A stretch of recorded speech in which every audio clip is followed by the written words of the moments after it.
Coucou à tous, bienvenue sur ma nouvelle chaîne YouTube où je vais vous donner des conseils pour apprendre la photographie mais aussi pour découvrir le métier de photographe et pourquoi pas en faire votre métier également. La première vidéo est un question-réponse des questions que j'ai reçues sur les réseaux sociaux de débutants, d'amateurs ou de professionnels qui ont envie de s'améliorer. Les voici. Une question qu'on me pose souvent, c'est la question du matériel. Alors avec quel appareil photo débuter, avec quel objectif débuter. Ce qui est très important, c'est l'objectif. C'est ce qui fait que vous allez avoir une belle ouverture. Si vous avez un objectif de qualité, un objectif fixe va aussi vous donner un meilleur rendu plutôt qu'un zoom. Donc je conseille toujours d'investir un peu plus dans l'objectif que dans l'appareil photo. Surtout si vous travaillez en extérieur. En intérieur, c'est encore différent. Donc pour débuter, je vous conseille toujours de commencer avec une lumière naturelle qui va bien éclairer votre sujet, qui va pas être trop compliqué à gérer. Donc évitez de faire de l'intérieur pour commencer.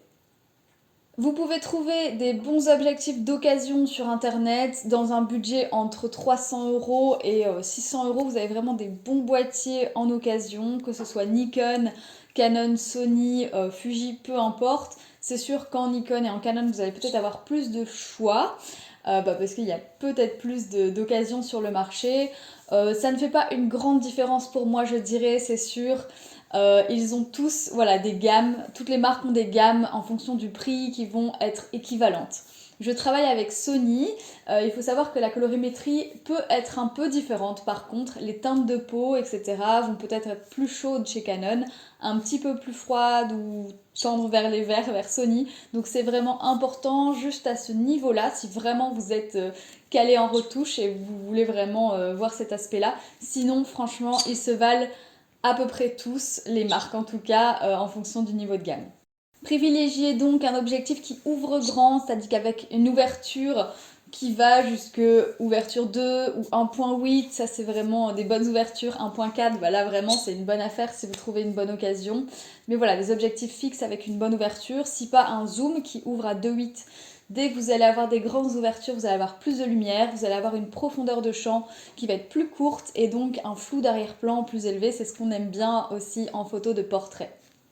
Ne vous prenez pas trop la tête pour commencer, vous pouvez commencer avec un milieu de gamme d'occasion et ensuite upgrader votre appareil photo en fonction de vos connaissances, de vos capacités. Donc voilà, moi j'ai commencé par exemple avec un D5000 je crois en Nikon, je suis passée à un D7100 qui était très très bien pour commencer la photo pro, on va dire, surtout en lumière naturelle.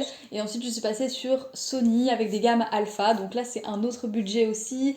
Et là, je suis partie sur du neuf. Forcément, quand c'est votre métier à temps plein après, vous pouvez investir, déduire de vos frais. Donc à ce moment-là, ce serait intéressant d'investir vraiment dans un bon boîtier neuf. Mais sinon, partez sur de l'occasion, bien vérifier s'ils sont en bon état, bien entendu.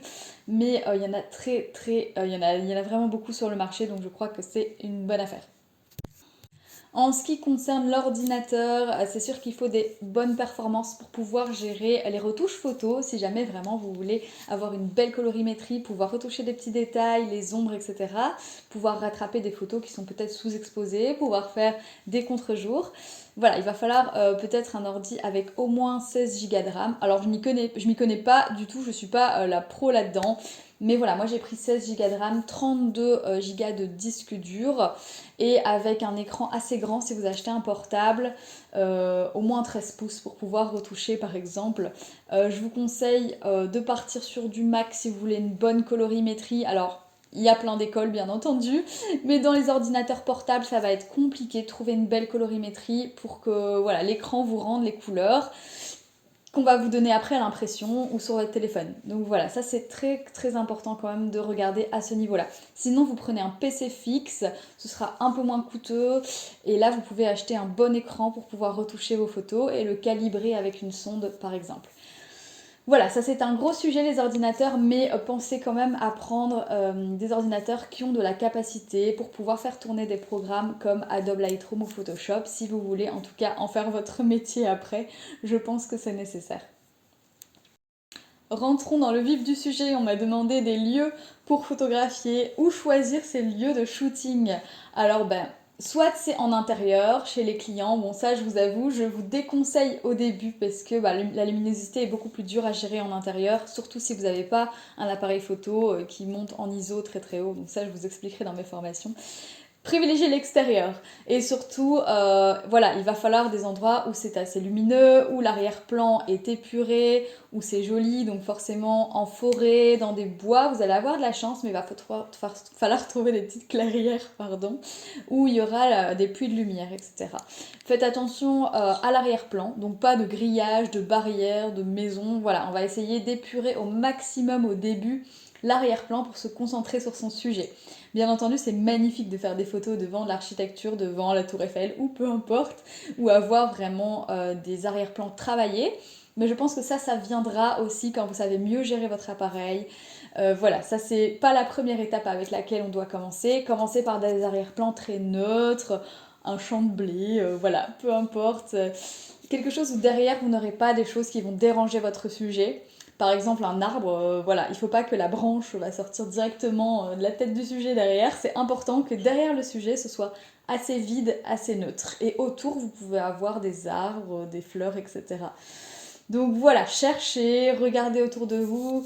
On peut faire des photos franchement n'importe où. Il y a même des photographes qui ont lancé des challenges comme ça sur internet de faire des belles photos mode dans les pires endroits du monde. Et franchement, le résultat donne très très bien. Donc voilà, l'arrière-plan est souvent flou, donc ne vous inquiétez pas pour ça. Il faut juste que ce soit pas perturbant avec des panneaux, des signes ou autres. Voilà. Et la dernière question qu'on m'a beaucoup posée, c'est en combien de temps on peut lancer, on va dire, son business de photographe, avoir des clients, pouvoir travailler à mi-temps ou voire à temps plein. Ça dépend de chacun, bien entendu. Ça va dépendre du temps que vous avez à consacrer à ça. Ça va dépendre de votre présence sur les réseaux. Ça va dépendre si vous faites du bon travail aussi, si vous avez un bon rapport avec le client.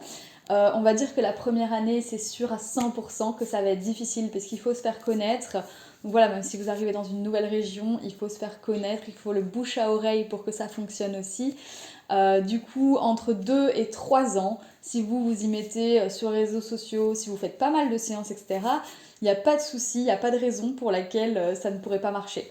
Donc en 2 ans ou 3 ans, vous pouvez facilement passer demi-temps à temps plein ou voilà, ou juste avoir un revenu complémentaire déjà si vous vouliez passer la moitié de votre temps et que vous travaillez à côté.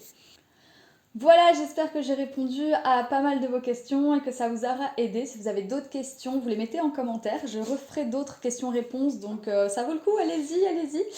Et abonnez-vous à la chaîne si vous voulez pas rater tous mes conseils et les petites aides que je vais lancer ici sur cette chaîne YouTube pour vous aider à progresser en photo et pourquoi pas lancer votre business de photographe. Sur Instagram aussi, je partage pas mal de tips gratuits. Vous pouvez aussi m'envoyer votre email pour recevoir le PDF gratuit sur mon site internet ou sur Instagram. J'ai un PDF avec 5 conseils pour les débutants, voilà, qui est totalement gratuit, je vous l'envoie pour vous aider. Donc abonnez-vous à la chaîne et puis si ça vous a plu, laissez un petit pouce s'il vous plaît, ça fait toujours plaisir. Voilà, j'espère qu'on se reverra bientôt ici. Et puis des gros bisous et progressez bien en photo.